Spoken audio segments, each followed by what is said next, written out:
Hey, what's going on, everybody? Welcome to day 2 of the 31 Days of Horror. DBougie86 here again. And the film I got for you guys today is a film that was actually a first-time watch for me. Now, this film, I do remember seeing its cover art and stuff back in the day in like Blockbuster and all my other rental stores. And I just never had a chance to pick it up when it was on like VHS. And it has a very interesting release because it's like a DVD-R. Burn on demand, like through MGM.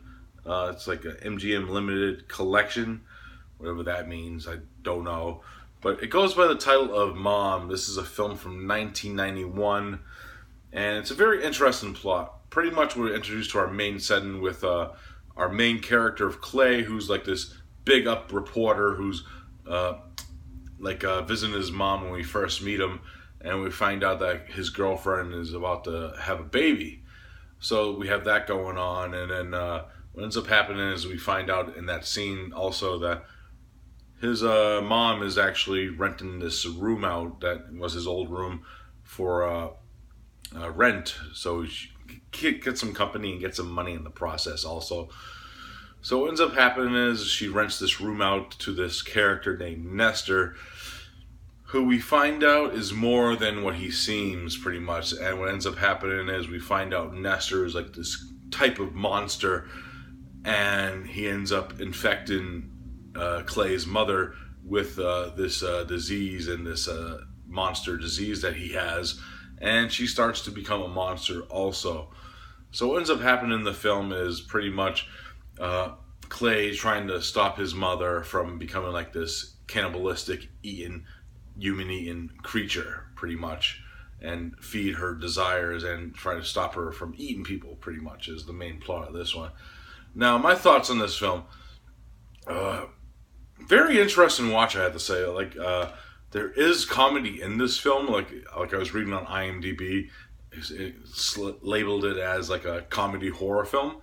There is comedy, but it's very dark comedy. It has like that dark touch with its comedy aspect. This film is kind of dark, and especially when you get more into like the ending of the film. The way I take this film is like if you're caring for someone that you love that has like a very mental disease, this is a film that captures that ability but uses like this monstrous form instead of like a disease, like a normal disease. So I did like that aspect of it, and it's a very interesting watch with the characters and how they develop throughout the film. The performance by, what's her name, Jenny Bates, who plays the mother in this film, is phenomenal. She does a tremendous job in her role as the mother and the way that her character develops. And some of the lines she does say are pretty funny, like the way that she acts humorous, especially like when she's trying to pretend to be hokey dory and stuff.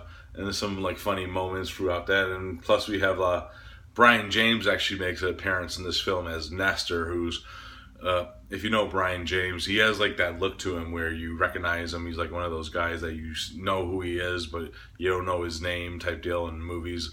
Probably the most interesting like maybe movie that I know a lot of horror fans know that he was in was the Horror Show, aka House 3. And he was also in Southern Comfort and numerous other movies like Cabin Boy. That's off topic, though. That's way off topic. But he's terrific in his role, even though it's a very small role. He comes and goes into the film.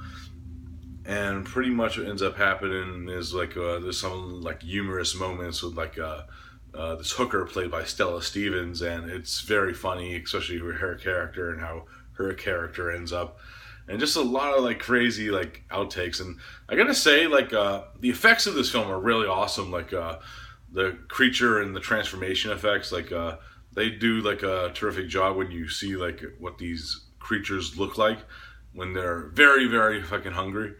That's the way I describe it. And the ravenous like instinct takes over them. And you could tell like the difference between like if it's hunger taking over or it's his actual mother when the hunger is subsided. So I did enjoy that aspect of it. I really did enjoy this film. It was a very interesting watch and surprise for me. It was tremendous. I really enjoyed the characters and the development of the story, and it was just a mind-blowing experience. So if I had to rate Mom, it's getting a solid 8.5 out of 10. It's a very solid watch. I wish this does get a better release down the line, because this would be a terrific release for maybe Scream Factory or Kino Lorber to put out. I know Kino puts out a lot of MGM titles too. That's why I brought them up. Even Olive, you know what I mean? This would be this needs a better release than a DVD-R. It deserves it, because I really did enjoy this film. Really awesome stuff. So Mom, 8.5 out of 10. Alright guys, that's it for day 2. I'll be back tomorrow as usual for day 3, and I'll see you then. Peace out.